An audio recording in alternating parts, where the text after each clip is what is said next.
Un coup de pied soudain et sec résonna dans l'obscurité tamisée des voies de métro de Los Angeles. Ce fut une frappe précise, violente, suivie d'un craquement net, comme du vieux bois se brisant brusquement sous une rafale de vent soudaine. Puis, un silence absolu et profond descendit, avalant instantanément tout son. Pas un souffle chuchoté, pas le moindre pas ne pouvait être entendu. C'était comme si le monde entier s'était brusquement figé, permettant à des secrets longtemps enfouis de remonter violemment à la surface, altérant à jamais le paysage de l'existence. Quelle transformation profonde ce silence sans précédent allait-il inaugurer? Ce fut un silence qui commença à panser d'anciennes plaies purulentes et, dans sa grâce inattendue, ouvrit les portes à des possibilités que je n'avais jamais même conçues. Restez avec moi, car ce n'est pas simplement l'histoire de l'erreur d'un homme. C'est un témoignage de la façon dont les cieux divins eux-mêmes répondent lorsqu'une âme plonge au plus profond du gouffre. Je m'appelle Rami, et ce jour décisif, je vécus comme si chaque seconde qui passait était ma dernière. Mes matins, dans les limites exiguës de mon appartement de Koreatown, commençaient toujours avant l'aube. Le soleil insistant de Los Angeles, un intrus effronté, perçait les rideaux légers, sa lumière se mêlant à l'arôme réconfortant du pain frais provenant des boulangeries animées du coin. Bientôt, l'air de ma petite pièce s'alourdissait et s'embaumait de la vapeur du thé à la menthe que je préparais, des feuilles vertes vibrantes tourbillonnant de manière hypnotique dans l'eau chaude. Je me levais, m'éclaboussais le visage dans l'évier en porcelaine ébréchée, puis, avec une solennité tranquille, prononçais ma prière du matin. Les mots anciens et sacrés coulaient sans effort de mes lèvres, un fleuve intemporel murmurant, « Allah, guide mes pas dans ce désert de béton tentaculaire. » Mon tapis de prière, dont les bords étaient amoureusement effilochés par d'innombrables dévotions, était la seule pièce tangible de chez moi que j'avais emportée de Syrie, maintenant soigneusement pliée et placée dans le coin le plus tranquille de ma pièce épurée. En sortant, la cacophonie incessante de la ville m'engloutit immédiatement. Les klaxons stridents, les rires bruyants des navetteurs pressés, l'odeur écœurante des émanations de diesel s'accrochant obstinément à mes vêtements, tout cela me pressait. Je me hâtais vers la station de métro, mon sac à dos un poids de plomb sur mon épaule, chargé non seulement de nécessités mais aussi du fardeau écrasant d'interminables quarts de travail dans une usine de confection. Là, au milieu du bourdonnement rythmique des machines, je cousais ensemble les rêves éphémères des autres, tandis que le tissu fragile de mes propres aspirations se défaisait lentement.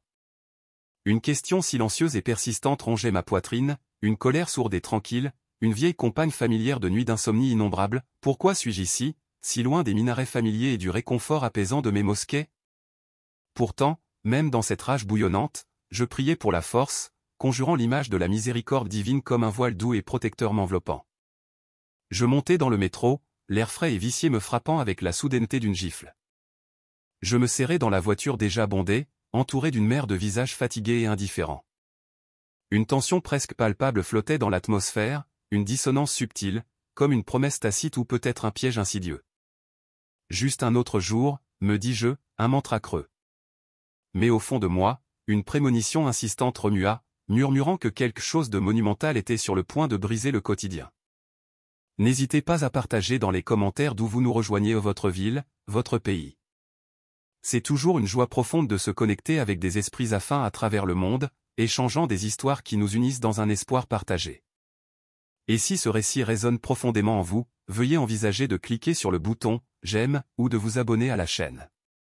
Votre soutien aide à étendre ce phare de lumière à ceux qui en ont désespérément besoin. Ensemble, nous pouvons tisser une vaste toile lumineuse qui éclaire même les coins les plus sombres. Le train se balançait avec un rythme doux et hypnotique alors qu'il plongeait plus profondément dans les tunnels souterrains, ses lumières fluorescentes clignotant de manière erratique, comme des étoiles captives piégées dans une boîte métallique. Je m'affalai dans un siège près de la fenêtre, le cuir craqué du coussin adhérant inconfortablement à mon jean usé.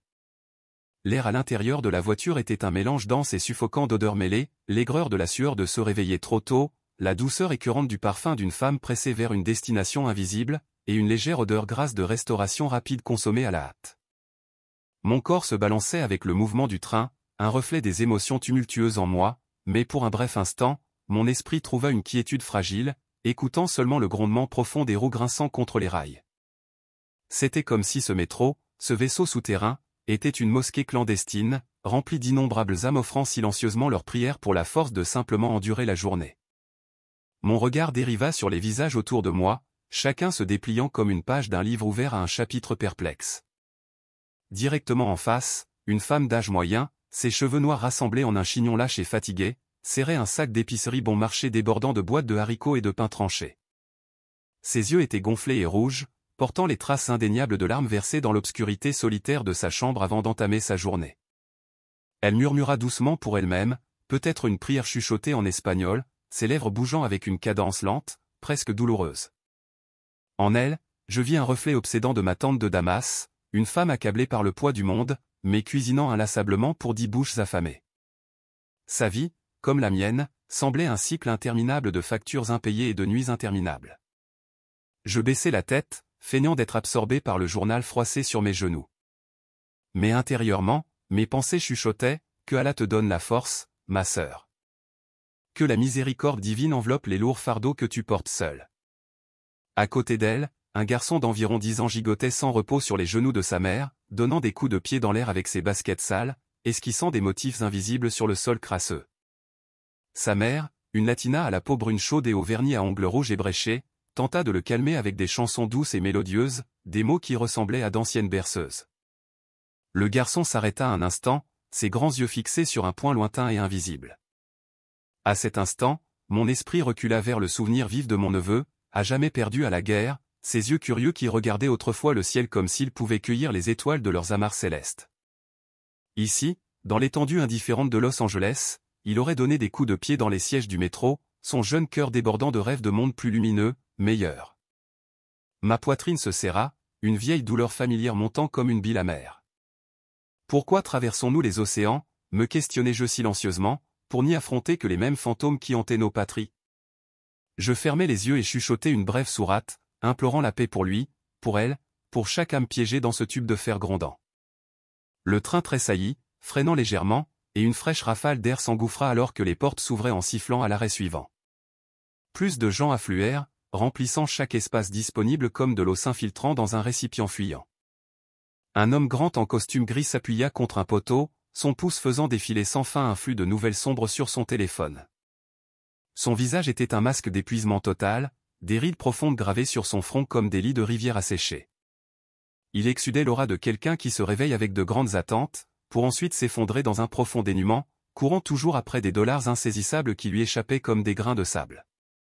En l'observant, quelque chose remua en moi, une inquiétude familière. C'était la même faim lancinante que je ressentais souvent, non pas de nourriture physique, mais de quelque chose de bien plus grand, capable de remplir le vide caverneux de ma propre poitrine.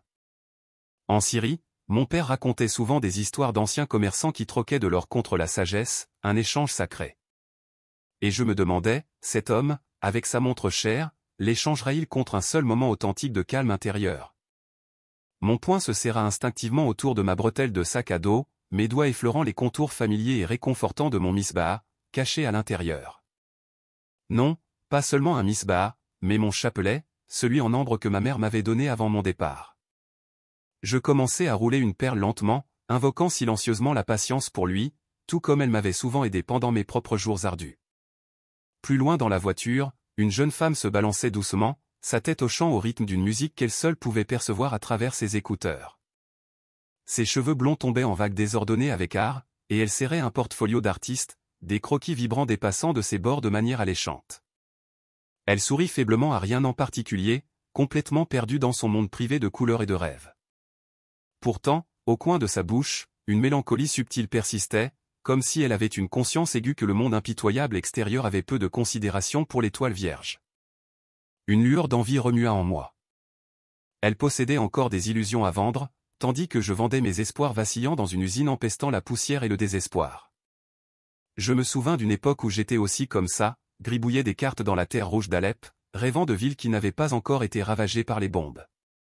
Maintenant, mes rêves s'étaient réduits aux dures réalités des postes et du loyer. Que ta lumière ne s'éteigne jamais, pensais-je, continuant à rouler les perles chaudes dans ma paume. La voiture devint de plus en plus bondée, les corps se frôlant involontairement, les souffles se mêlant dans l'air lourd et immobile. Une dame âgée, parée d'un foulard vibrant qui suggérait un héritage iranien par la façon dont elle ajustait subtilement le tissu, s'installa à côté de moi. Elle exsudait les arômes réconfortants de cardamome et de savon à l'olive. Elle portait un sac au crochet, des fils de laine dépassant comme des tentacules curieux, et ses 12 yeux bruns rencontrèrent les miens pendant une seconde fugace, débordant d'une gentillesse tranquille. Assalamu alaikum, murmura-t-elle doucement, son salut me prenant au dépourvu par sa chaleur inattendue. Je répondis de la même manière. Elle hocha la tête, comme si elle comprenait toute mon histoire sans un seul mot, puis sortit un petit paquet de dattes de son sac, m'en offrant une. J'acceptai, le fruit sucré s'accrochant délicatement à mes dents. Pour un bref et précieux instant, c'était comme si nous étions transportés dans les rues familières de Tyr ou de Damas, partageant les maigres provisions que nous possédions. Mais Los Angeles, impitoyable dans son rythme, n'offrait aucun répit pour de telles pauses. Le train accéléra une fois de plus, et elle se retira dans sa solitude tranquille, ses doigts traçant des motifs invisibles sur son genou. J'appuyai ma tête contre la fenêtre, le verre froid contrastant fortement avec ma nuque, et laissai le kaléidoscope de visages tourbillonner dans mon esprit. Tous ces individus disparates, des latinos avec des croix ornant leur cou, des asiatiques avec des amulettes de jade, des caucasiens portant des tatouages cachés, pourtant chacun portait le même fardeau invisible et profond. La solitude dans une métropole de millions, une colère lente et bouillonnante, des rêves se fracturant comme des fissures de pavés. Je sentais tout cela résonner en moi, comme des ondulations se propageant sur un étang desséché. Pourquoi, Allah, implorai-je silencieusement, m'as-tu amené dans ce creuset d'âme perdue? La colère antérieure, une braise dormante, commença à se rallumer, une sensation de picotement dans ma jambe, comme si mon corps aspirait à fuir, à donner un violent coup de pied à quelque chose hors de son chemin. Mon chapelet s'immobilisa dans ma main, et je pris une profonde inspiration centrée, implorant le calme. Sois patient, Rami. La miséricorde se déploie en son temps divin. Le train vira dans un segment encore plus profond du tunnel, et la lumière ambiante s'estompa davantage, projetant des ombres allongées qui s'étiraient dramatiquement sur les visages des passagers. Quelque part derrière moi, le cri aigu et perçant d'un enfant transperça l'air comme un couteau. Sa mère le berça doucement, sa voix douce tentant de le calmer, luttant pour rivaliser avec le grondement persistant des roues. Je tournai la tête, et elle était là encore, la femme au chignon, essuyant discrètement une larme de sa joue avec sa manche. Nos yeux se rencontrèrent involontairement, et elle offrit un sourire faible et compatissant, comme pour dire « Nous portons tous nos propres lourds fardeaux ». Je hochai la tête en retour, sentant le lien délicat et tacite que la vie tisse souvent de manière inattendue. Dans cette voiture chaoteuse, nous étions tous des fils individuels dans un vaste tapis complexe, réunis par pur hasard, attendant l'émergence du motif plus grand. Le rythme frénétique de mon cœur commença à ralentir, les perles dans ma main reprenant leur doux roulement, cliquetant doucement comme une horloge interne. Mes pensées dérivèrent vers ma mère, lointaine, priant sans doute pour moi avec les mêmes mots que je prononçais maintenant. Elle disait souvent, chaque visage est une épreuve, une opportunité sacrée de percevoir Allah dans l'autre. Mais aujourd'hui, quelque chose se sentait profondément différent. L'air à l'intérieur du train s'épaissit, lourd d'une attente palpable, un peu comme le calme oppressant qui précède une pluie du désert. Une légère, presque imperceptible, odeur d'encens semblait flotter dans la voiture. Ou n'était-ce qu'un fantôme de mon imagination?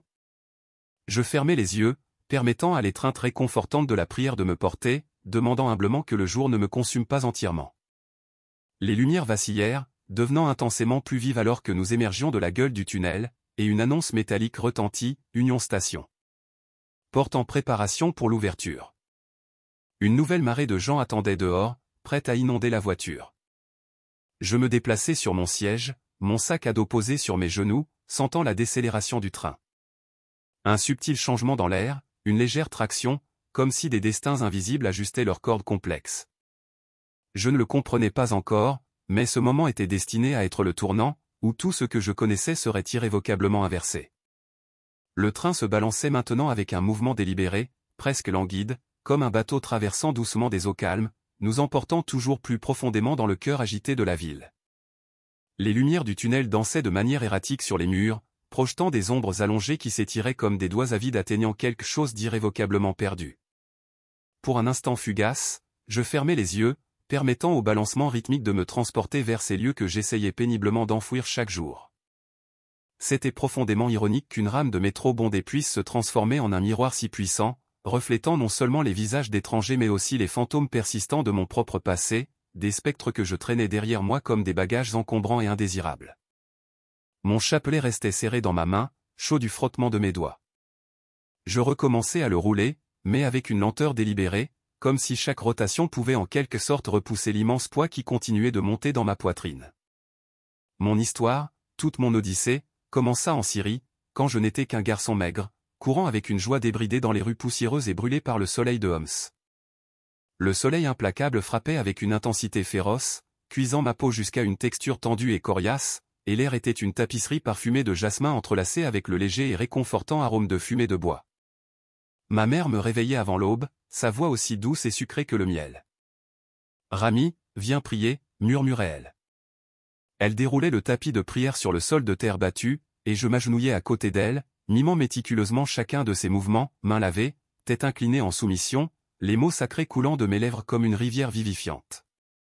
À ces moments, Allah se sentait profondément proche, un père invisible et aimant attentif à chacune de mes pensées murmurées. Mon père travaillait sans relâche dans son garage, ses mains calleuses à force de réparer des voitures cabossées qui toussaient des panaches de fumée noire.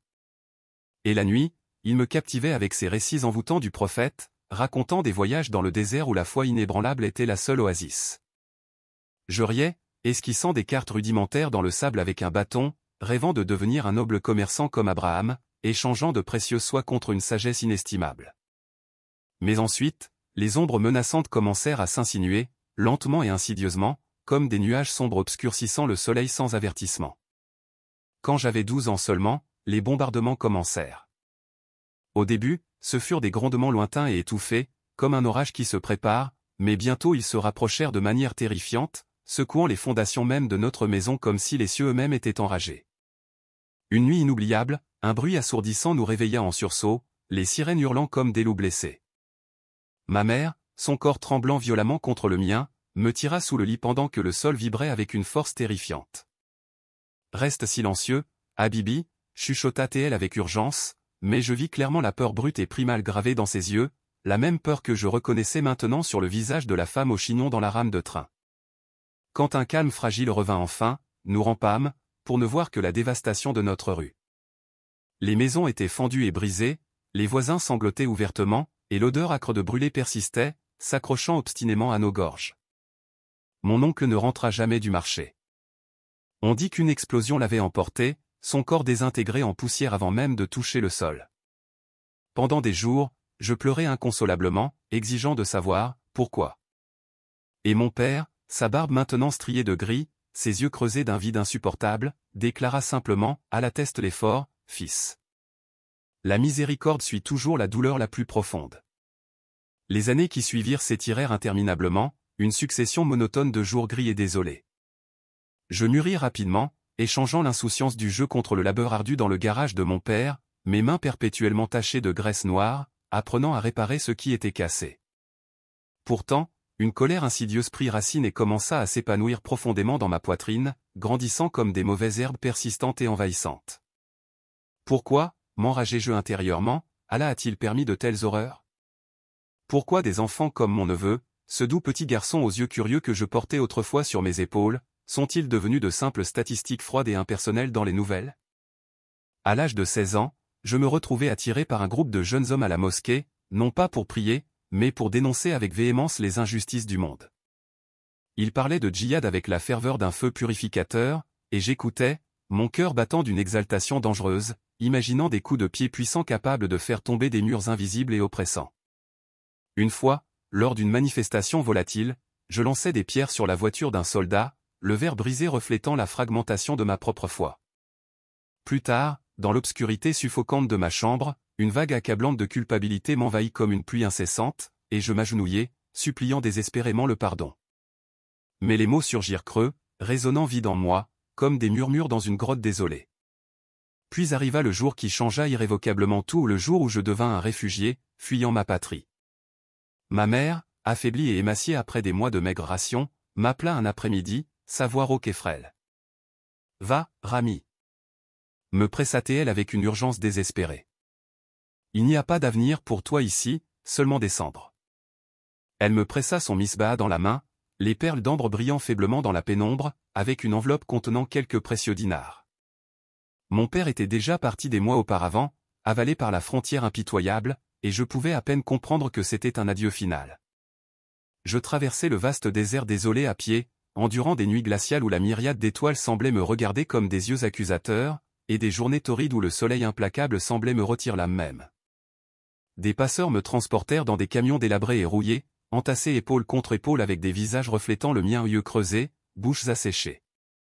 J'atteignis finalement la Turquie, puis la mer périlleuse, embarquant sur un bateau qui ballottait violemment comme une feuille prise dans une tempête, les vagues martelant sa coque fragile comme des poings en colère. Là, je perdis tragiquement un ami cher, avalé par les eaux sombres et impitoyables. Je criai au ciel, « Pourquoi, Allah, quelle grave erreur ai-je commise ?» La seule réponse fut un silence abyssal, un vide béant qui me consuma tout entier. C'était la fin absolue du parcours, du moins c'est ce que je croyais profondément. J'arrivais avec rien d'autre que le misbah serré dans ma poche et un océan de colère débridé bouillonnant en moi. Je trouvai rapidement un travail exténuant dans une usine, cousant des jeans pour des personnes aisées qui ne verraient jamais mes mains saigner des aiguilles implacables. Mes nuits étaient passées à m'effondrer dans un sous-sol humide et perpétuellement froid, partageant l'espace exigu avec une bande hétéroclite d'autres exilés, un Pakistanais qui racontait perpétuellement de terribles blagues, une femme afghane dont la cuisine imprégnait la pièce du parfum nostalgique des épices de chez elle. Mais à la tombée de la nuit, lorsque j'étais laissé seul, les ombres insidieuses revenaient invariablement. L'image obsédante du visage de mon oncle, les sanglots déchirants de ma mère, le souvenir terrifiant du bateau qui coule. Je priais avec une intensité désespérée, récitant de longues sourates, espérant noyer la douleur incessante. Pourtant, ma foi se sentait fragile, un fil délicat sur le point de rompre. Pourquoi, me demandais-je avec angoisse, ai-je survécu, alors qu'ils ont péri? Ma colère métastasait, se transformant en une haine viscérale pour tout ce qui différait de mon propre monde. Les croix imposantes sur les clochers des églises que je croisais dans la rue. Les femmes voilées de tissus différents de ceux de ma mère. Les statues sereines qui semblaient se moquer de ma profonde perte, m'apparaissant comme rien de plus que des idoles muettes. Je donnais des coups de pied dans des canettes vides sur le trottoir, chaque impact une reconstitution subconsciente des murs écroulés de la Syrie. Ici, dans le train qui se balançait, je sentais tout cela refaire surface, un panache de fumée âcre d'un feu mal éteint. Je regardais le garçon gigoter, et c'était comme si je voyais mon propre neveu, perdu et oublié dans un camp de réfugiés lointains, donnant des coups de pied sans but dans la terre pour se distraire. Mon poing se serra fermement autour de mon chapelet, l'ambre dur pressant douloureusement ma peau. Allah, pourquoi? Criai-je silencieusement, ma voix intérieure faisant écho à l'adieu douloureux de ma mère. La femme au chignon me regarda à nouveau, et cette fois, il y avait une profonde compréhension dans ses yeux, non pas de la pitié, mais une reconnaissance partagée, comme si elle aussi portait ses propres ombres invisibles. Honteux, je baissai la tête, reprenant le roulement lent et rythmique des perles, suppliant désespérément la patience, la miséricorde, tout ce qui pourrait boucher le trou béant dans mon âme. Le train freina plus brusquement maintenant, les faibles lumières du tunnel cédant progressivement à la lueur faible et éthérée de la gare qui approche. Union Station, annonça une voix robotique et métallique, transperçant l'air. Mon corps se tendit, mes jambes picotant d'une envie presque primale de s'enfuir. Dehors, je le savais, se trouvait la même ville implacable, des rues grouillant de gens pressés et anonymes, d'imposants panneaux d'affichage vantant un bonheur éphémère en bouteille et sur écran. Mais aujourd'hui, quelque chose se sentait distinctement anormal, un picotement dans ma nuque, comme le calme lourd et électrique qui précède une violente tempête. Je glissai mon misbah dans ma poche, sentant son poids rassurant, et me préparai à débarquer. Avec un sifflement hydraulique, les portes s'ouvrirent, et un souffle d'air frais et vivifiant s'engouffra comme une bouffée de vie revitalisante. Les gens sortirent en vagues ondulantes, et je me joignis à leur courant, mes pieds rencontrant le quai de béton solide, mon cœur battant un rythme frénétique au son d'une vieille colère familière. Alors que je naviguais sur le quai animé, mes yeux scrutant le chaos organisé et les valises roulantes, la cacophonie de voix parlant une douzaine de langues différentes, quelque chose capta soudain mon regard. Là, au bord même des rails, perché sur un modeste piédestal en pierre patinée par d'innombrables années, se tenait une figure d'un blanc et bleu saisissant. Une statue, les mains ouvertes dans un geste de prière, son visage serein fixant une distance invisible. C'était une femme, drapée dans de longues robes fluides, couronnée de quelque chose qui scintillait faiblement dans la lumière dure de la gare. Mon estomac se tordit violemment. Idole. Les avertissements sévères de la mosquée résonnaient dans ma tête, mettant en garde avec ferveur contre les faux dieux. Pourtant, il y avait une qualité inexplicable dans ses yeux de pierre qui m'arrêta. Ils portaient une profonde ressemblance avec ceux de ma mère, débordant d'une tristesse tranquille et durable, un amour qui ne posait aucune question, n'exigeait aucune explication. Mon pied droit commença à picoter, mes muscles tressaillant involontairement, et la colère, un volcan dormant, jaillit comme une bile amère. Pourquoi, m'enrageai-je intérieurement, est-ce elle qui est ici, obstruant notre chemin? Simulant la sainteté dans une ville de menteurs et de charlatans. Je m'arrêtai brusquement, mon sac à dos glissant précairement sur mon épaule, ressentant une attraction irrésistible. Un coup de pied, rapide et destructeur, prêt à s'envoler, a brisé le silence oppressant qui m'avait implacablement hanté depuis le désert.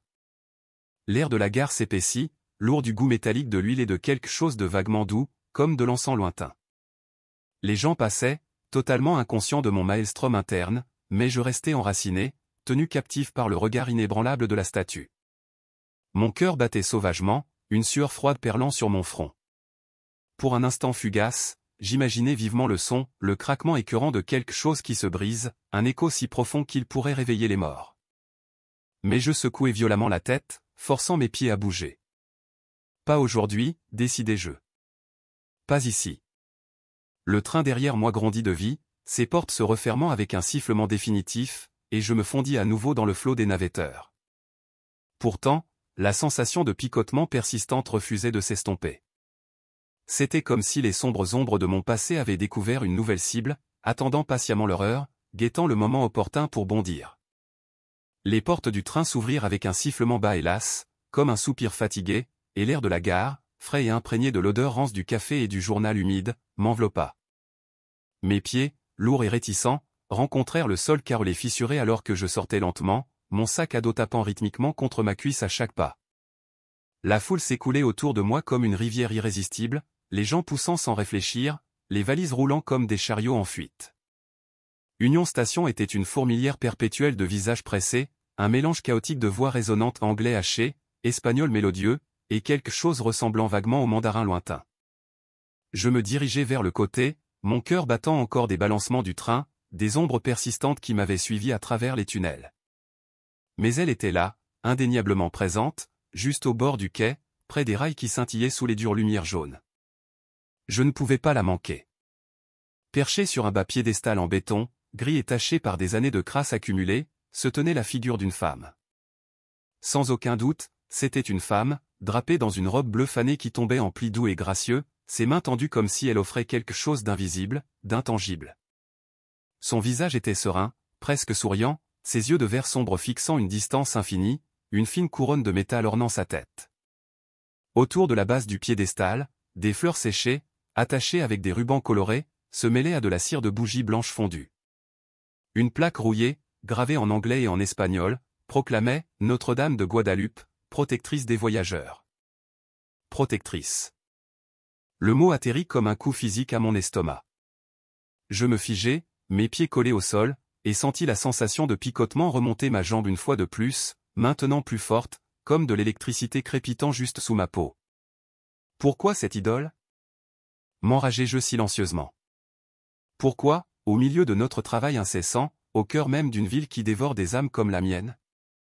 De retour à Homs, à la mosquée, l'imam avait condamné avec ferveur les idoles comme celle-ci et des pierres froides et sans vie qui détournaient le regard d'Allah, distrayant le cœur par leur tromperie de bois et de plâtre. Je l'avais vu en Syrie, des chrétiens dissimulant furtivement leurs icônes dans les sous-sols alors que les bombes pleuvaient, croyant follement qu'un visage peint pouvait arrêter l'assaut ardent.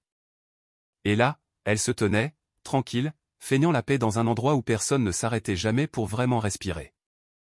Mon poing se serra fermement sur ma bretelle de sac à dos, mes phalanges blanches et tendues, et la colère brute que j'avais tenté de supprimer dans le train ressurgit, chaude et aveuglante, comme une vague colossale. Est-ce à cause d'elle que nous souffrons? Bouillonnais-je. À cause de ces dieux frauduleux qui promettent le réconfort mais ne délivrent rien? Mon neveu, avec ses yeux innocents et grands, est mort en priant quoi? Ma poitrine haletait de manière incontrôlable, la sueur coulant le long de mon cou malgré le froid ambiant.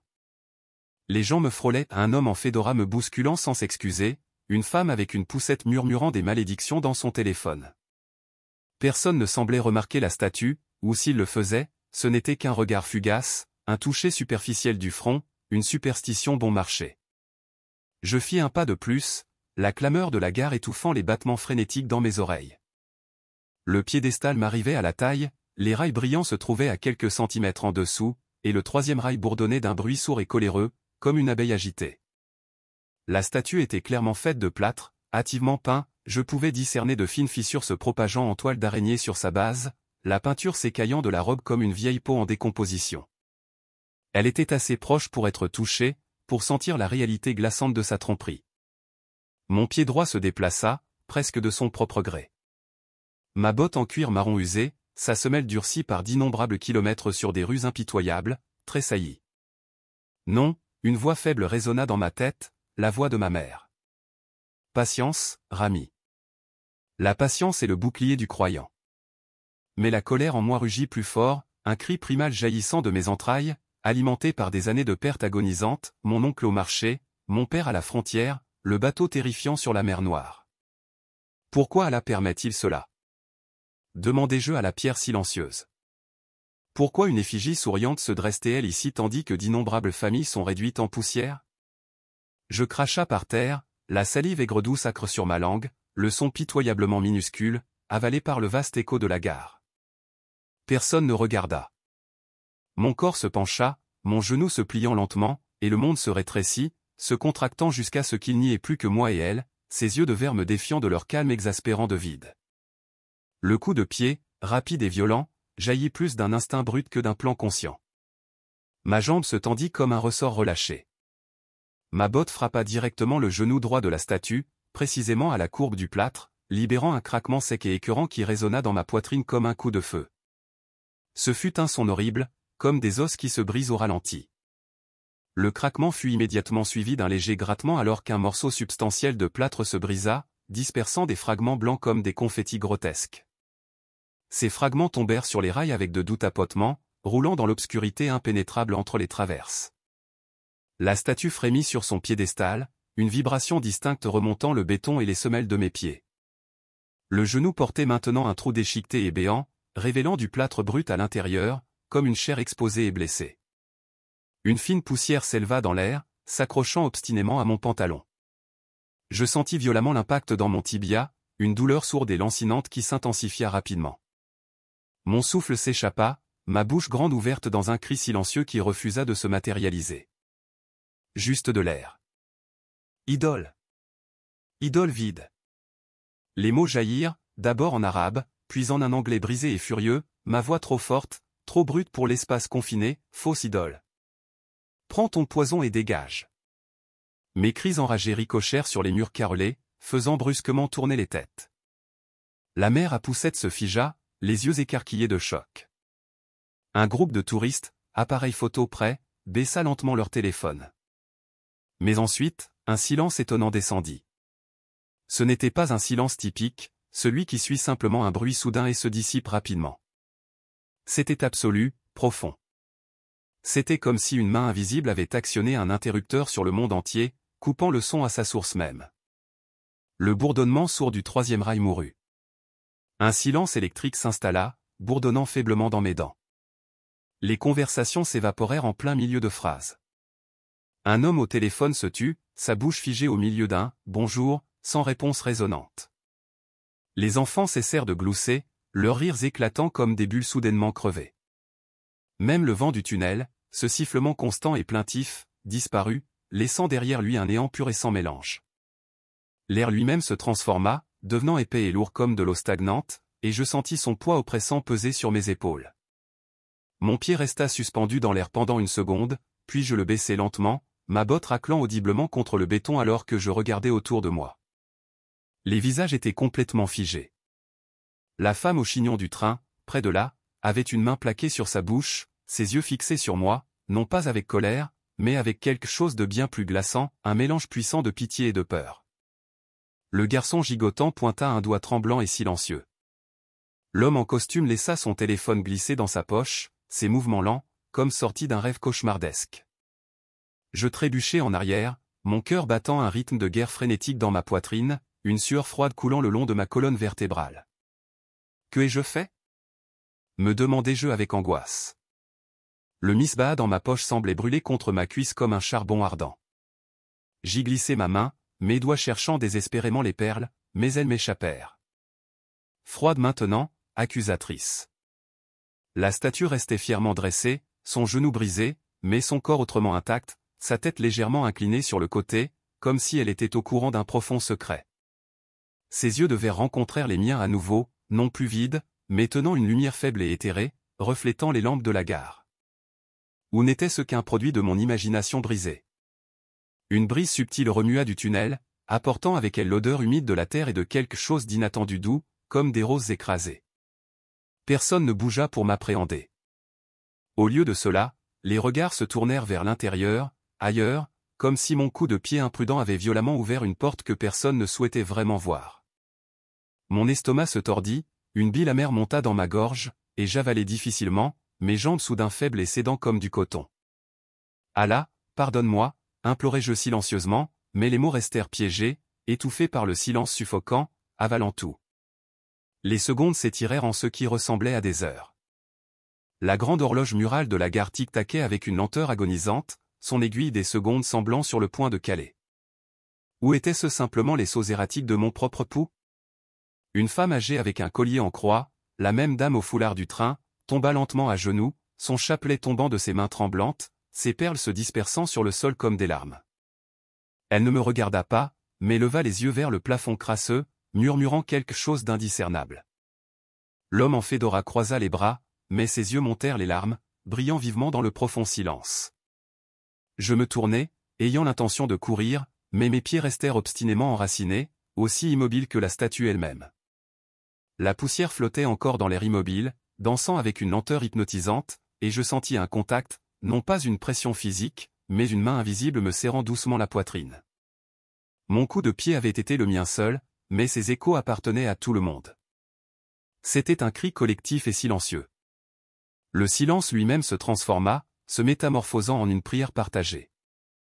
Mon misbah glissa de ma poche, frappant le sol avec un faible tintement qui transperça le néant comme une clochette délicate, roulant jusqu'à la base de la statue, venant se poser à ses pieds brisés. Je me baissai pour le ramasser, mes doigts tremblants, et effleurai involontairement le plâtre brisé. Il était froid, mais pas entièrement, un pouls faible, presque imperceptible, semblait en émaner. Le silence s'épaissit encore, ne se brisant pas, mais se déplaçant, s'imprégnant de vie, un profond manteau drapant toute la gare. Les visages autour de moi commencèrent à s'adoucir, les lignes dures de colère ou de hâte fondant dans une confusion tranquille et partagée. Je restai agenouillé, les perles serrées dans ma main. Et pour la première fois depuis des années, le rugissement habituel de colère ne revint pas, au lieu de cela, il n'y avait qu'un vide profond, attendant patiemment d'être rempli. La statue continuait de me regarder, et dans ses yeux de verre, je jurais y voir un reflet. Non pas mon propre visage en colère et tordu, mais le sourire faible et tendre de ma mère, un adieu affectueux. L'air autour de moi frémit subtilement, comme le monde avant une pluie imminente, et une profonde certitude s'installa dans ma poitrine, c'est loin d'être fini. Le coup de pied a fracturé plus que du plâtre. Il a brisé quelque chose en moi, créant de l'espace pour ce qui est destiné à venir ensuite.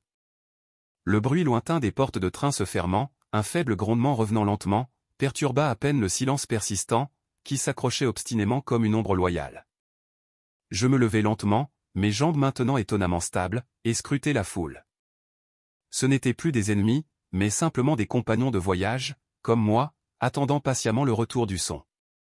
Le silence se propagea inexorablement, comme de l'encre diffusant dans l'eau calme, recouvrant toute la gare, transformant le chaos en une toile tranquille et pleine d'attente où rien ne bougeait. Je m'agenouillai à nouveau au pied de la statue, mon chapelet serré dans ma main moite, ses bords s'enfonçant dans ma paume comme des rappels poignants et vivants.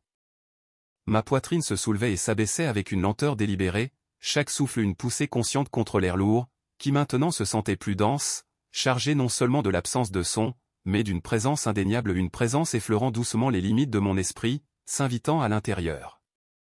Je levai les yeux vers son visage, le genou de plâtre fissuré ressemblant à une blessure fraîche, mais ses yeux de verre restaient fixes, ne jugeant ni ne condamnant, mais doucement, invitant, ouverts.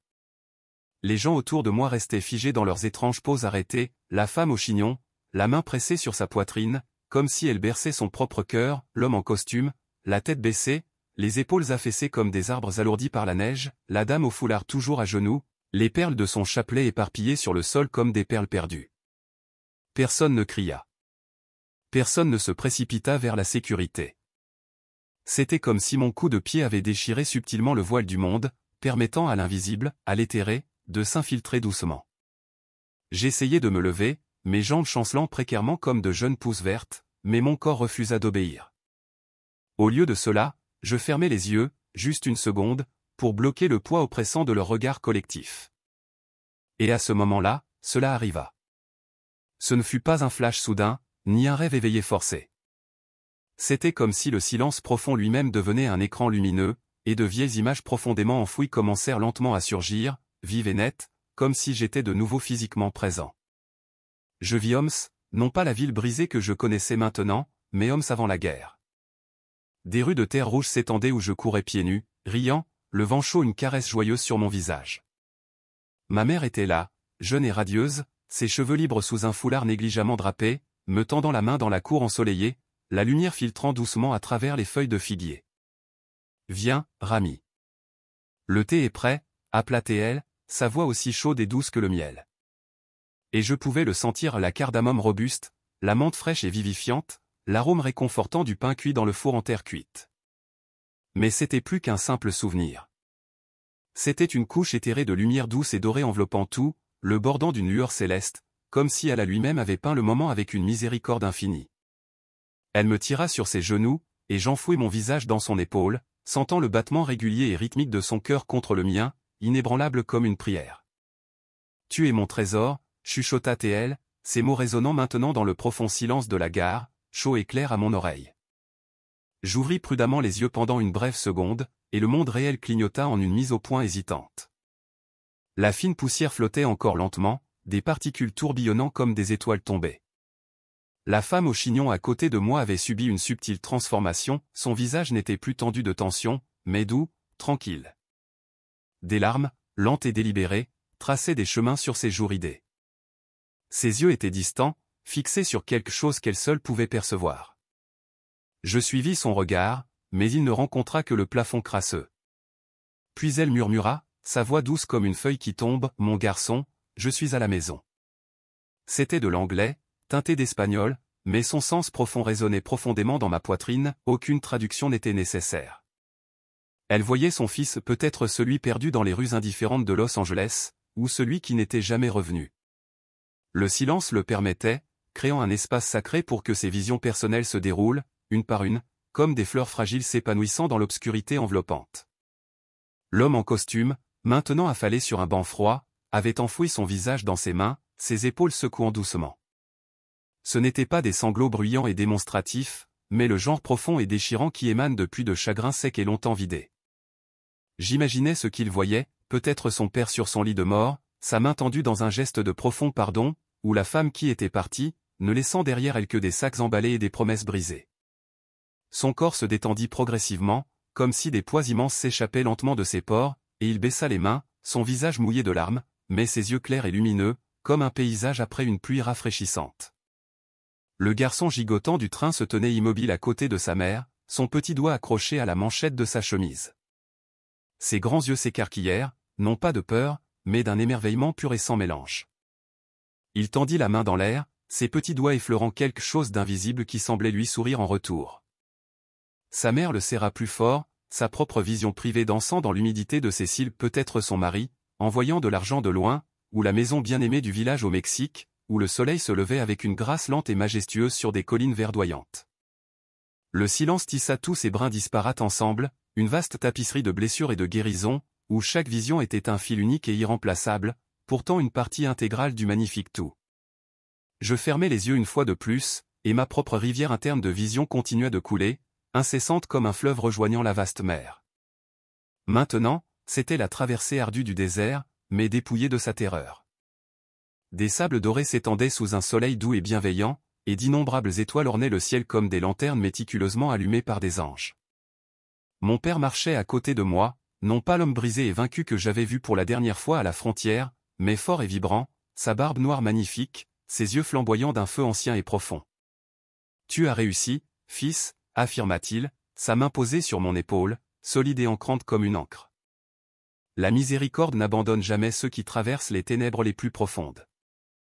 Je sentis son toucher, chaud et rassurant sur ma peau, et de chaudes larmes coulaient sur mon visage, lavant la poussière persistante du coup de pied.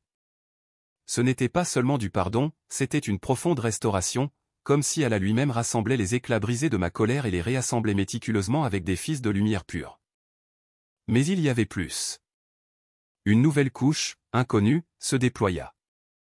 Dans cette vision évolutive, le visage de ma mère fusionnait subtilement avec celui de la statue. Non pas un flou, non pas une confusion, mais une harmonie profonde, comme si la miséricorde parlait en une myriade de langues égales. Elle tendit la main, non pas en supplication, mais en une offrande généreuse. Et je vis des roses, rouges vifs et exquisément parfumés, jaillissant miraculeusement du sable stérile, leurs pétales se déployant gracieusement vers le soleil. Elle entend, la voix de ma mère résonna, et à cet instant, je savais avec une certitude absolue que la figure de plâtre n'était pas une rivale, mais un écho lumineux de la même grâce divine. Mon cœur bondit, un étrange amalgame de peur et de paix profonde, comme faire les premiers pas hésitants sur la terre ferme après avoir enduré un voyage en mer tempétueux. Le misbah dans ma main bourdonnait faiblement, les perles d'ambre devenant chaudes, et je roulais lentement une perle, sentant l'ancienne prière s'entrelacer avec quelque chose d'infiniment plus grand. Une sourate de miséricorde coula dans ce qui ressemblait à un « mara », murmuré par les voix de ceux qui m'entouraient. La dame au foulard leva doucement son chapelet, ses doigts tremblants rassemblant les perles, et commença à prier doucement, des mots latins se mêlant harmonieusement à mon propre silence intérieur. Ce n'était pas un bruit discordant, c'était l'harmonie, le vide profond se transformant en un cœur sacré. J'ouvris les yeux, et le monde sembla s'élargir légèrement. Le silence régnait toujours, mais maintenant il se sentait comme un ami bienveillant, non plus une cage oppressive. Je regardai à nouveau la statue, son genou cassé ressemblant maintenant à une cicatrice honorée, et sentis une légère traction dans ma poitrine, comme une délicate ligne de pêche. La poussière cessa sa danse hypnotisante, se posant lentement sur le sol, et les visions environnantes commencèrent à reculer doucement, les visages revenant lentement au moment présent. La femme au chignon me sourit, non pas avec colère, mais avec une profonde gratitude, comme si nous partagions un profond secret tacite. Elle tendit la main et me toucha légèrement le bras, un geste fraternel, et chuchota « Merci ». De quoi? Le silence total qui avait suivi. Mon estomac flottait, mais ce n'était pas la culpabilité qui me rongeait, mais l'émerveillement et une profonde réalisation que j'avais été un instrument involontaire entre des mains bien plus grandes que les miennes. L'homme en costume se leva, redressant méticuleusement sa cravate d'une main ferme, et offrit un signe de tête silencieux au garçon rieur. Son petit rire fut le tout premier son à percer doucement le voile, comme une clochette lointaine et éthérée. L'air se déplaça subtilement, s'éclaircissant, un peu comme l'atmosphère purificatrice après une confession dans une mosquée vide. Mon misbah retourna dans ma poche, chaud contre ma cuisse, et je me levai lentement, mes genoux légèrement douloureux du froid du béton. La foule commença à s'agiter, non pas en panique, mais en un flux doux et régulier, comme une rivière trouvant son cours naturel. Personne ne m'accusa. Au lieu de cela, les regards se croisèrent, accompagnés de signes de tête silencieux et compréhensifs, des liens silencieux forgés dans le vide profond. Je ramassai mon sac à dos, sa bretelle un poids familier sur mon épaule, et fis un pas hésitant vers le train qui attendait, ses portes toujours ouvertes comme une bouche patiente. Mais d'abord, je tendis la main et touchai la base de la statue, mes doigts posés sur le plâtre rugueux, et sentis une chaleur légère et persistante remonter mon bras. Non pas une illusion, mais une vérité indéniable, comme la main réconfortante d'une mère dans l'obscurité. « Pardonne-moi » murmurai-je en arabe, et le silence répondit, non pas par des mots, mais par un profond murmure intérieur de paix, va et guéris. Alors que je remontais dans la rame de train, elle grondait doucement de vie, ses roues mordant les rails, et le monde extérieur clignotait de nouveau dans une existence vibrante. Mais j'étais irrévocablement changé. Les visions s'accrochaient à mon âme comme de précieuses graines enfouies dans un sol fertile, promettant une récolte abondante de croissance. La colère furieuse du coup de pied s'était dissoute en cendres, dispersée par le vent doux de la grâce. Et dans ma poitrine, un nouvel espace expansif s'était ouvert, prêt à recevoir tout ce qu'Allah choisirait d'y planter. Le silence avait été un pont, non pas une fin, reliant harmonieusement mon passé fracturé à ce présent transformateur. Et je savais, en m'installant dans le siège usé, que le voyage était loin d'être fini. Il avait simplement pris une courbe douce et inattendue dans un nouveau paysage inexploré. Le train prit de la vitesse, laissant la gare derrière lui avec un grondement doux et rythmique qui remplit la voiture comme un souffle partagé. Le soleil de midi traversait les fenêtres, peignant des rayures dorées sur les sièges, dansant joyeusement. Je m'enfonçais plus profondément dans le cuir craqué, mon corps se sentant étonnamment léger, toujours imprégné du toucher profond du silence. Mon misbah agissait tranquillement dans ma poche, comme un cœur enfin au repos. l'air lui-même avait changé, ce n'était plus la soupe épaisse et oppressive de sueur et d'urgence pressée, mais propre et frais, comme l'après-coup d'une pluie du désert, subtilement imprégné d'un parfum inexplicable, terre humide mêlée à quelque chose d'exquisément doux, comme des dattes mûres ou des roses écrasées. Les passagers autour de moi s'agitèrent lentement, leurs mouvements décontractés, contrairement au rythme frénétique d'avant. Leurs regards s'attardèrent, leurs bouches se courbèrent en sourires timides et hésitants qui semblaient déplacés dans les limites utilitaires d'un métro de là. C'étaient les échos qui commençaient, non pas la fin abrupte du silence, mais un déploiement graduel, un cercle s'élargissant lentement, des voix émergeant comme des fils délicats dans une toile plus vaste et complexe, tissant une tapisserie de pardon là où les échos de la douleur s'étaient autrefois accrochés obstinément. Cela commença dans ma propre poitrine, ma voix intérieure tourbillonnant comme un tourbillon silencieux. « Rami, murmura-t-elle, le coup de pied était ton erreur. Le plâtre s'est fissuré à son genou.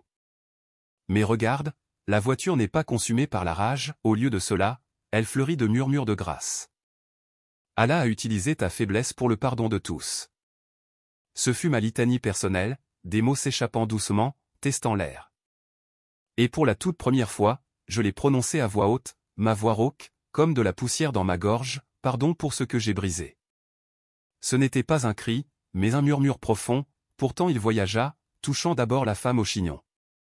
Elle tourna lentement la tête, ses yeux bruns brillants de la clarté de puits fraîchement remplis. Son propre témoignage commença à s'enrouler, sa voix tremblante mais ferme, comme un fil tirant doucement le suivant. J'ai pardonné au garçon qui m'a volé mon sommeil, les nuits vides sans lui. Dans le silence, il est revenu, disant, « Maman, j'ai fait des erreurs, mais l'amour ne se brise pas. Maintenant, je te pardonne, toi, le donneur de coups de pied, parce que ton erreur l'a ramené à la maison. » Ces mots étaient concis, comme une perle de chapelet, mais incroyablement lourds de sens. Elle tendit la main à travers l'allée, paume ouverte, et je la touchai, sa peau calleuse un réconfort chaleureux contre la mienne, la chaleur montant entre nous comme une prière partagée. Son pardon me revint, transformant ma culpabilité brute en un pont solide. L'homme en costume saisit alors le fil, sa voix profonde et résonnante comme une cloche lointaine, élargissant la spirale vers l'extérieur. Pendant des années, j'ai nourri de la haine pour le patron qui m'a viré, une haine qui a alimenté d'innombrables nuits froides sans mon père, tout ça à cause de bonus perdus. Le silence, cependant, a révélé mon père, me disant, « Pardonne, fils. L'orgueil est une lourde chaîne. Je pardonne au travail qui a dévoré mon esprit, et je te pardonne, frère à la barbe sombre, parce que ton silence nous a tous libérés, ensemble. » Il gloussa, un son sec, presque cassant, comme une coquille qui se brise, puis, avec une lenteur délibérée, sortit son téléphone de sa poche. Non pas pour passer un appel, mais pour simplement le remettre dans sa poche, comme s'il enterrait une vieille hache de guerre. Ces mots me revinrent, une litanie vivante, « Rami, ton coup de pied a été la hache qui a brisé nos chaînes. » J'acquiesçai, ma poitrine s'élargissant, et le cercle pulsa, des voix se joignant en un chœur bas et harmonieux, non répété, mais aussi naturel qu'un fleuve rejoignant la mer. La mère de l'enfant rejoignit alors la danse qui se déroulait, sa voix douce et mélodieuse comme une berceuse, la spirale s'élargissant pour embrasser le petit garçon, qui donnait à nouveau des coups de pied dans l'air, mais cette fois avec un rire joyeux.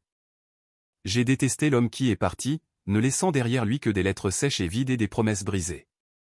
Dans le calme profond, il écrivit de son cœur, disant, « Pardonne ma faiblesse, mon amour, et prends soin de notre fils. » L'enfant frappa des mains, les doux impacts résonnant comme de légers battements de tambour. Et elle continua, « Je pardonne les nuits solitaires. Je pardonne la peur lancinante qui me consumait.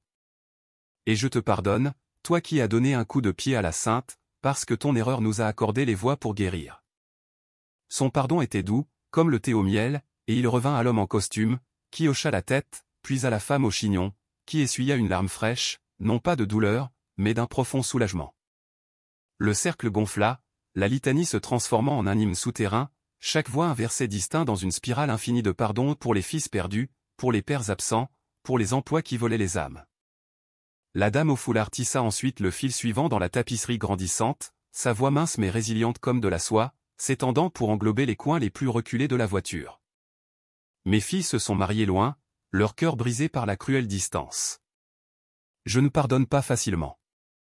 Mais le silence m'a apporté leur câlin chaleureux, chuchotant, « Maman, ton foulard nous couvre toujours.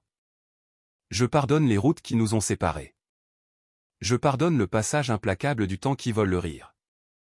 Et je pardonne le jeune homme aux yeux féroces, parce que son coup de pied a brisé le mur entre nous. Elle leva son chapelet, ses perles cliquetant doucement en rythme avec mon misbah imaginé. Et le cœur répondit, bas et dans un medley de langues, Inch'Allah. Y gracia.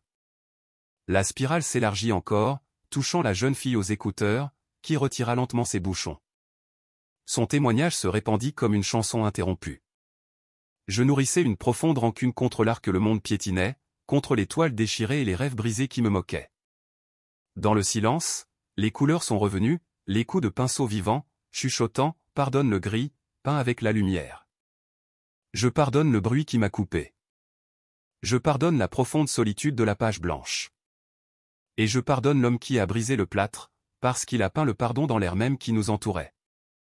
La voiture entière battait maintenant d'une énergie palpable, les voix tourbillonnant de haut en bas comme des vagues sur une mer calme, une litanie de pardons brefs mais profonds, chacun tirant le suivant dans un cercle infini. Un homme au cou rude, coiffé d'une casquette sale, que je n'avais même pas remarqué auparavant, intervint d'une voix rauque. Pardon pour le patron qui me payait des miettes, le corps constamment douloureux dans mon dos. Le silence m'a montré des mains fortes me soulevant, disant, travaille avec le cœur, pas avec la haine. Pardon à toi, le donneur de coups de pied, pour avoir ouvert cette mer de grâce. Un adolescent avec un sac à dos lourd de livres rejoignit, sa voix fraîche et sincère. J'ai détesté l'école qui m'a étiqueté stupide, les marques rouges comme du sang sur mes papiers. Elles se sont transformées en fleurs dans le calme, mon professeur disant, pardonne la peur. Étudie avec âme. Pardon pour les pages déchirées. Pardon pour le doute qui me rongeait. Et pardon pour l'erreur qui nous a tous liés. Le cœur gonfla, la spirale touchant tout le monde. Même le touriste avec l'appareil photo, baissant lentement son bras, pardon pour le voyage qui m'a isolé. Ma famille, si loin sur les photos, a salué dans le silence, rentre bientôt. Pardon pour la mauvaise carte. Pardon à toi pour l'étincelle. Je m'assis au centre même, non plus seul, mais le cœur battant de ce cercle profond. Ma voix revint dans le collectif. Je pardonne la guerre qui a emporté mon oncle. La mer impitoyable qui a avalé mes amis. Le silence a apporté leurs échos, leurs mains tendues, murmurant, pardonne à Allah pour l'épreuve. Rami, la miséricorde et le pont. Je pardonne la colère qui m'a aveuglé. Je pardonne le coup de pied que j'ai donné. Et je vous pardonne à tous de m'avoir vu brute, exposée. La spirale répondit dans un unisson bas et résonnant, les voix se mêlant dans une harmonie étrange mais exquise. Des sourates murmurées entrelacées avec des « amara ». Des pardons offerts en arabe fusionnant avec de sincères « je suis désolé ». Un tapis vocal, tissé de manière complexe, suspendu dans l'air. Ce n'était pas une conversion bruyante et dramatique, mais un changement subtil et profond, comme une graine se fissurant doucement à travers le sol. L'homme en costume glissa le numéro de téléphone de son fils, maintenant gravé dans son cœur, dans sa poche.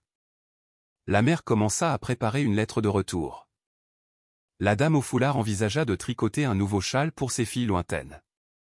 Mon misbah bourdonnait faiblement dans ma poche, et je le sortis, roulant les perles en rythme avec son chapelet, l'ambre dansant comme des étoiles dans un anneau. Le train freina doucement à l'arrêt suivant, ses portes s'ouvrant avec un soupir invitant, et les gens débarquèrent lentement. Mais cette tapisserie fragile ne se défit pas. Les regards échangés contenaient des promesses de retrouvailles futures. Les mains se frôlèrent dans des adieux qui signifiaient vraiment « à bientôt ». La femme au chignon s'arrêta à la porte, se retourna et dit « Prends soin de toi, mon frère. » Frère.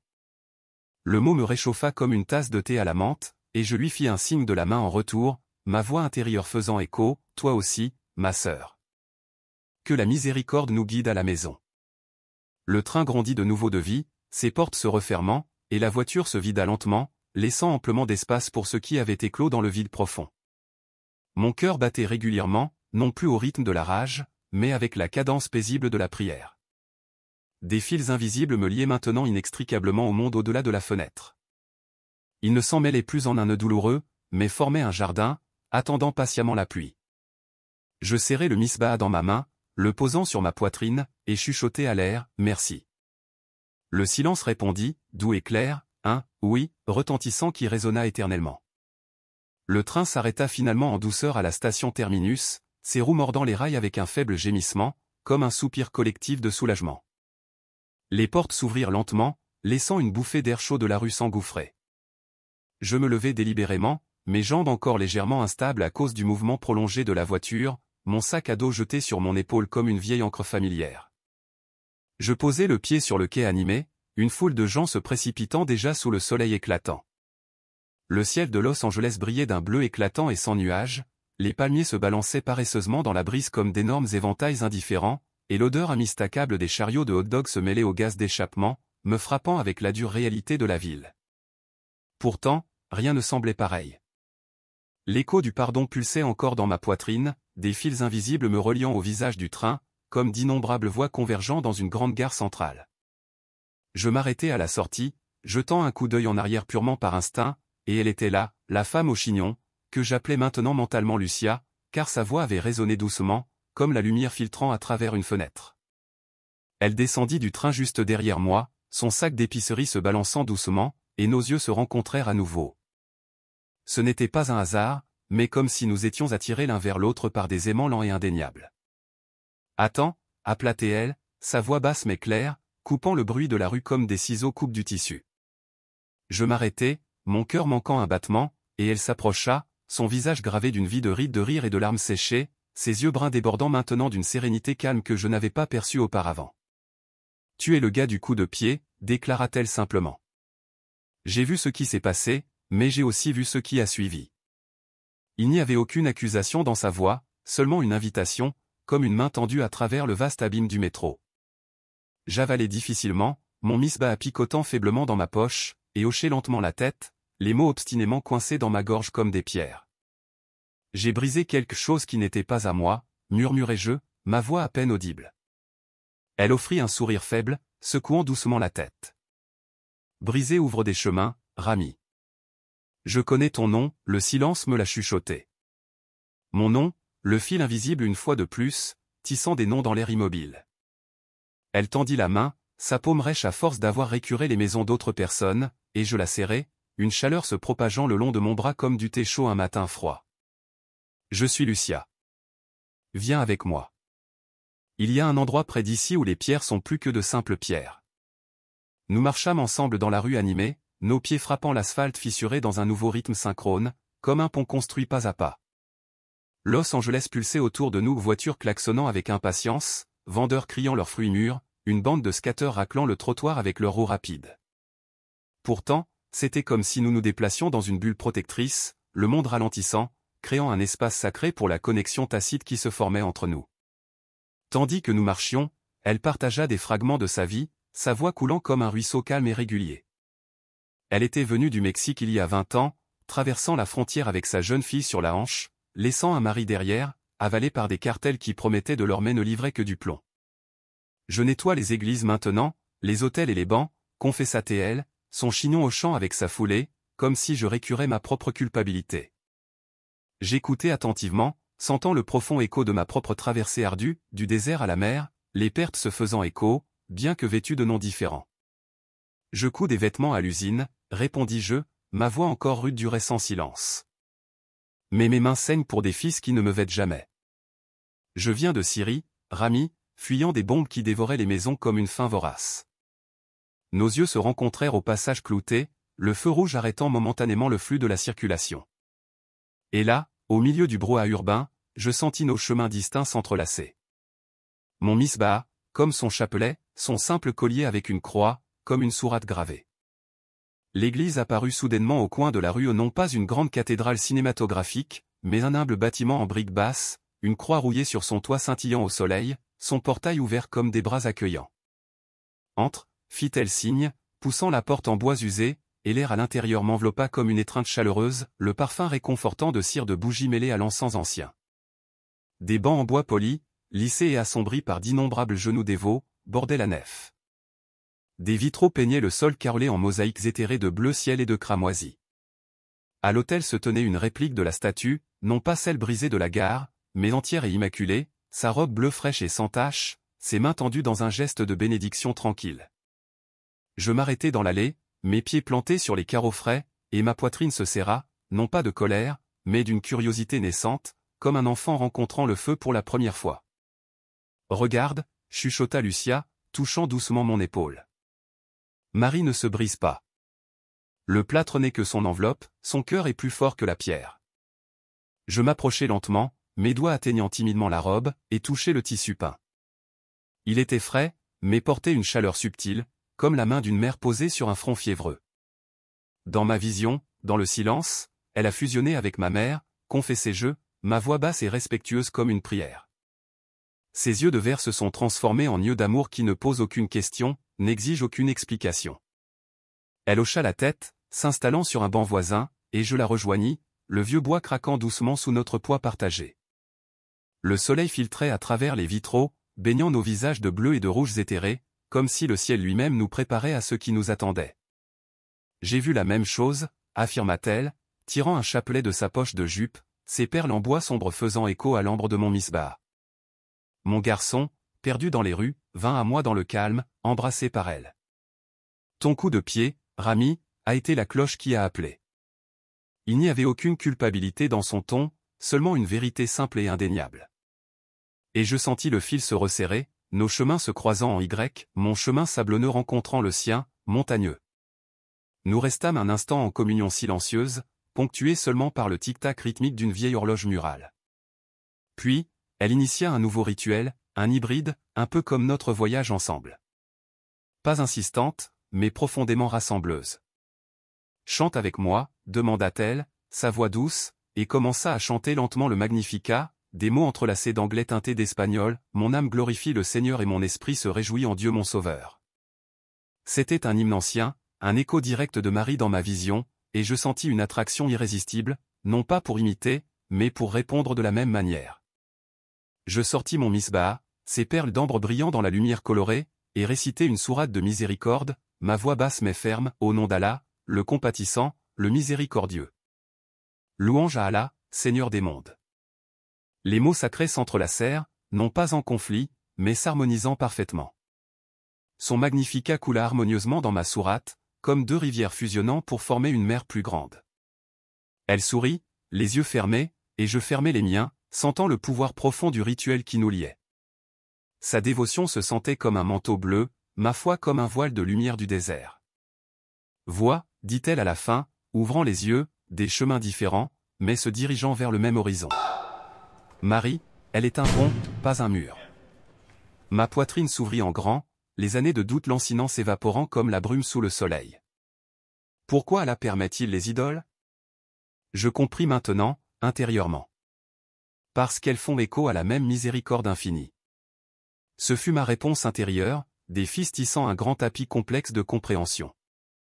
Je touchai mon misbah à sa croix, l'ambre frais contre le métal chaud, et chuchotai, je suis venu ici pour briser, mais j'ai trouvé la guérison à la place.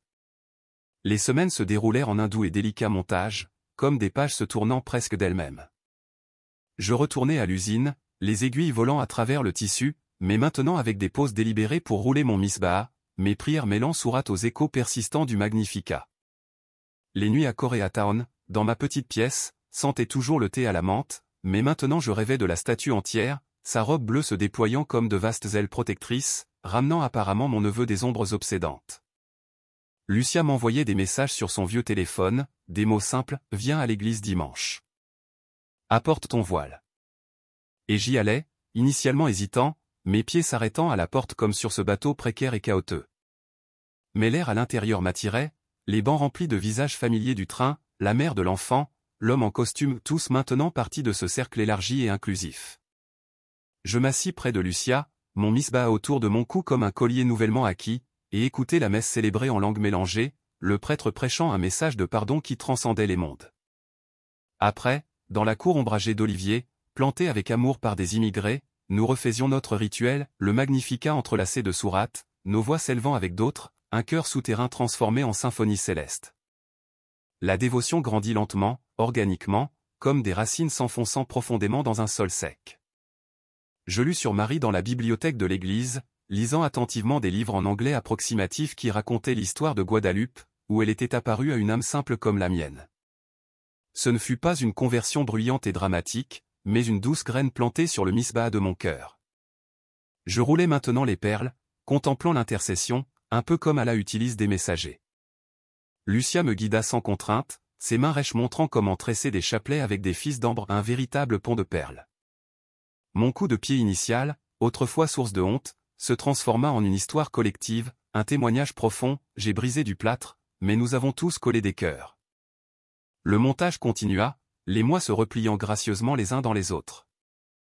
À l'usine, je prenais des pauses pour des prières mixtes avec mes collègues exilés, sourates faisant écho au Magnificat dans des murmures discrets. Les nuits apportaient des rêves prophétiques qui se sont transformés en journal partagé. Marie apparut comme une reine de la paix, son voile bleu drapé sur la mosquée de Homs, unissant ce que la guerre avait si cruellement déchiré. Le doute s'évanouit, remplacé par une confiance tranquille et inébranlable. Allah, réalisai-je, planta des graines dans des sols divers, et ces chemins apparemment disparates convergèrent, menant à une maison plus grande et partagée. Aujourd'hui, marchant à nouveau avec Lucia dans la rue familière, le bas soleil projetant de longues ombres allongées, je sentais une puissante poussée en moi. Ce n'était pas la fin du voyage, mais simplement une douce courbe vers un déploiement encore plus grand. Merci, ma sœur, dis-je, et elle rit, son chignon défait maintenant, ses cheveux dansant librement dans le vent. Nous sommes des ponts, Rami. Continue de marcher. Les chemins intérieurs de nos vies continuaient de se tisser étroitement, les cultures ne s'entrechoquant plus, mais dansant gracieusement.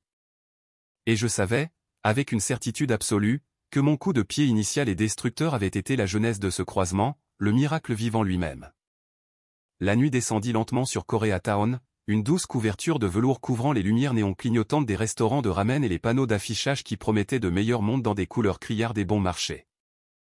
J'atteignis mon petit appartement, les clés raclant une protestation familière contre la serrure rouillée, et l'air à l'intérieur me salua avec les bouffées habituelles de thé froid et de poussière de coin.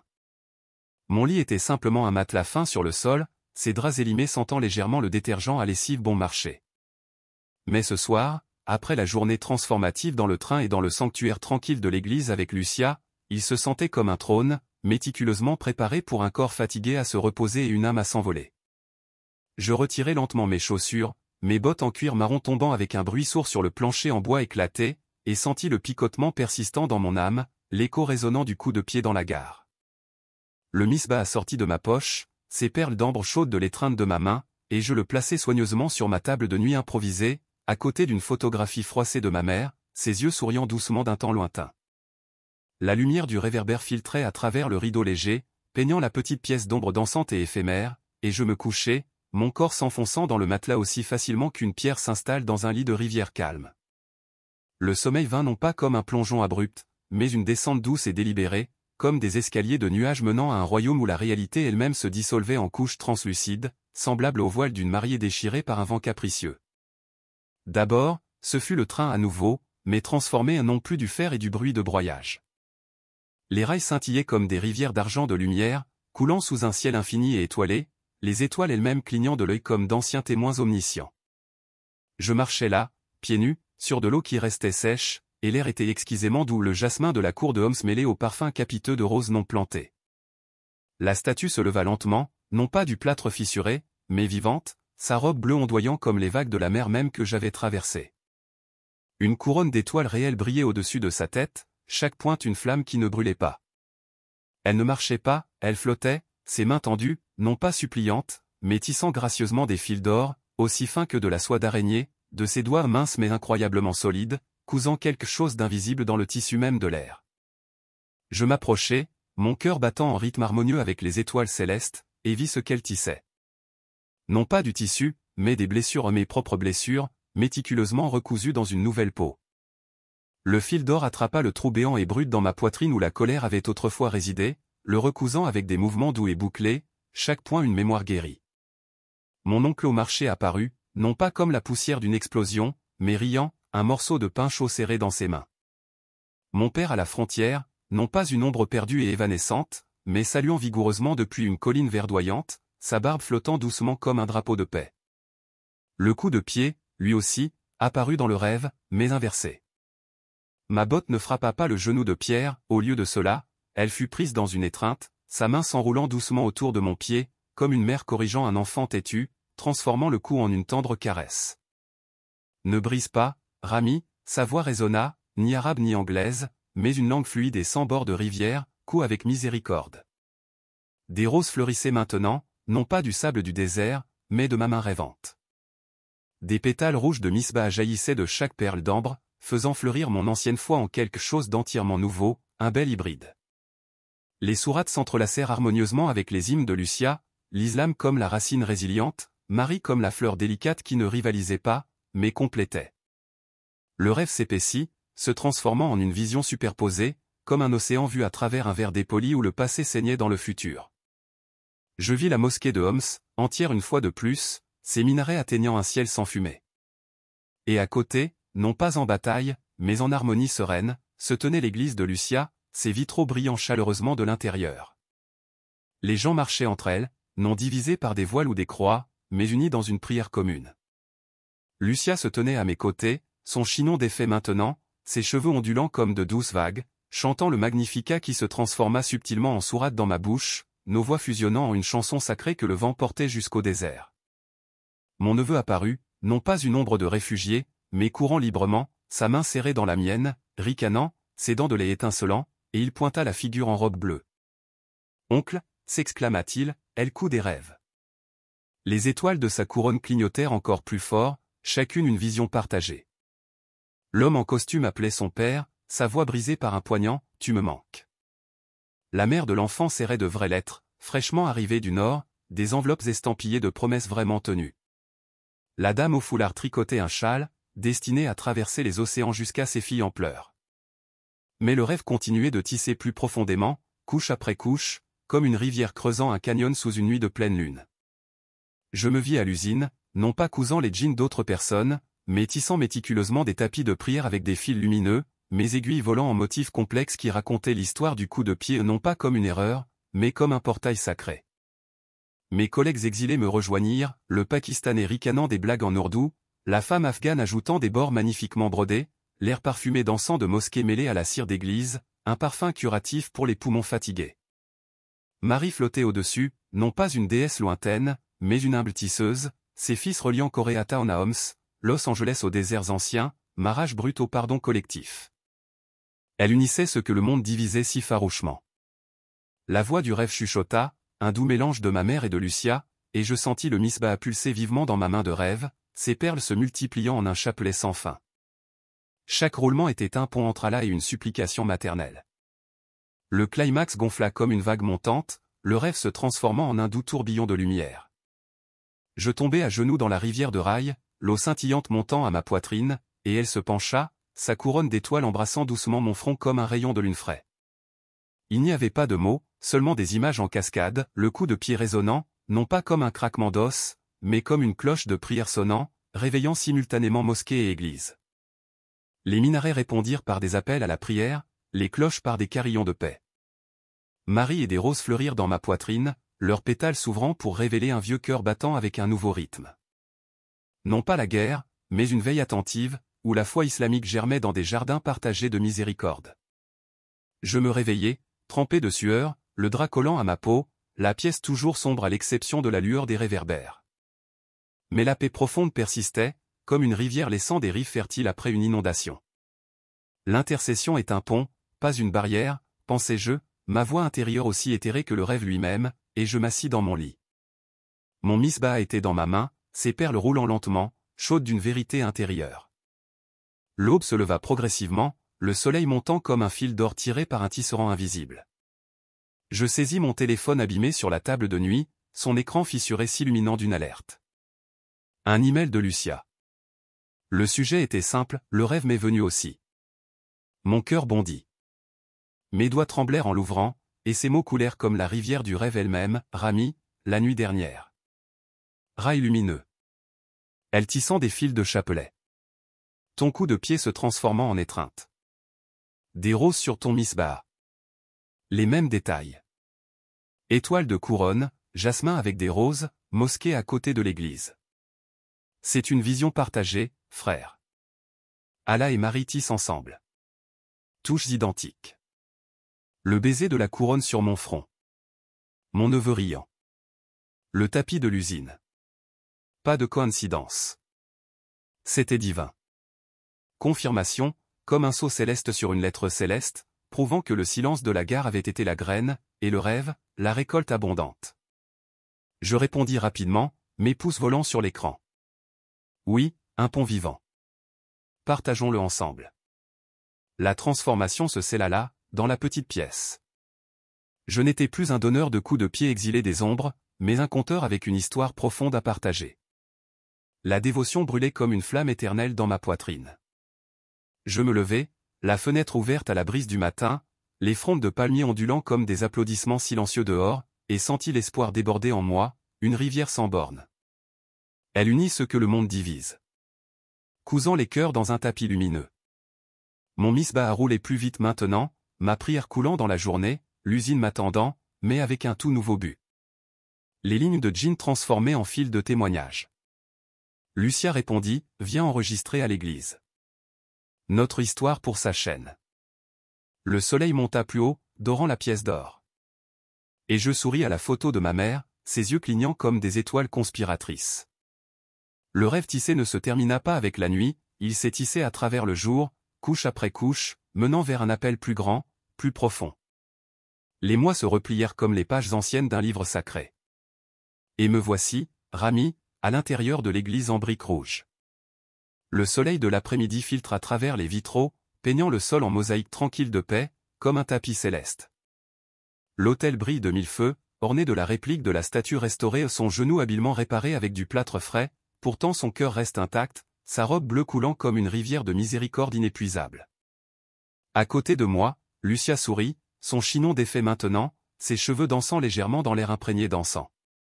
Et le groupe du train est là, l'homme en costume, qui il y a quelques jours avait appelé son père, sa voix rauque d'un sincère, je rentre à la maison, la mère de l'enfant, serrant maintenant de vraies lettres fraîchement arrivées du nord, la dame au foulard, tricotant des châles qui traverseraient les océans jusqu'à ses filles joyeuses. Nous formons un cercle, non pas une rame de train bondé, mais un collectif de mains jointes, misbah et chapelets entrelacés comme des voix bouclant vers leur origine, mais élevées. Le coup de pied qui résonnait autrefois le silence pulse maintenant comme un hymne vivant. J'ai lancé la spirale inversée, ma voix basse, revenant à cette aube de Koreatown, mais entièrement transformée. Je me suis réveillé avec la colère dans la poitrine, le thé à la menthe froid comme le désert que j'ai traversé, le misbah roulant des prières qui n'ont pas réussi à combler le vide. Je me suis dirigé vers le métro, des visages comme mes propres ombres, l'air lourd de promesses brisées. Le groupe hocha la tête, leur voix faisant écho à un cœur doux, la spirale tirant le passé dans le présent. Lucia récurait les hôtels d'étrangers, les larmes mêlées aux sacs d'épicerie, un soleil fantôme dans ses nuits vides. L'homme en costume courait après des dollars froids, son père perdu dans des hôpitaux sans un dernier adieu. Chaque témoignage revenait au train, au coup de pied non pas le claquement de la haine, mais la douce cloche de la grâce, soulevant la vieille douleur dans une lumière partagée. Le silence nous a pris, dis-je, et ils répondirent, et nous a libérés, tissés dans le filet du pardon. La spirale se scella à l'autel, les mains liées en prière collective. Ma sourate de miséricorde coula harmonieusement dans le Magnificat de Lucia, voix arabe, espagnole, anglaise fusionnant en une chanson unique et puissante. Louange aux unificateurs, à la miséricorde qui coud. Je sentais Allah au centre, Marie comme le pont tissé d'étoiles, le coup de pied transformé en graine, germant en communauté. Musulmans et catholiques, en veille conjointe, partageaient des nuits de thé et de chapelet, des histoires échangées comme du pain chaud et réconfortant. Ma vie, autrefois des sables mouvants, était maintenant un jardin. L'usine, un endroit pour des pauses de prière mixtes. Des rêves prophétiques, un journal partagé. La chaîne de Lucia, enregistrant notre témoignage, répandant l'écho dans le monde entier. Je terminai, ma voix débordant de gratitude. Le silence était ton, oui, mère de paix. Un coup de pied a arrêté le monde, mais ta grâce l'a redémarré dans des cœurs unis. Le groupe murmura ses Amen, dans un mélange de langues, des larmes chaudes coulant comme une pluie fertile. Ce n'est pas une fin, mais un appel. Si vous donnez des coups de pied aux ombres, arrêtez. Laissez le silence venir. Elle intercède, cousant l'impossible dans un tapis éternel. Faites confiance à son pouvoir. Une étincelle peut allumer la foi. N'hésitez pas à laisser vos commentaires ci-dessous, en indiquant d'où vous nous regardez, votre ville, votre pays. C'est toujours un plaisir d'établir des liens avec des âmes du monde entier, partageant des histoires qui nous unissent dans l'espoir. Et si cela allume un feu en vous, n'hésitez pas à cliquer sur le bouton « J'aime » ou à vous abonner à la chaîne. Cela aide à répandre cette lueur à ceux qui en ont vraiment besoin. Ensemble, nous tissons le miracle.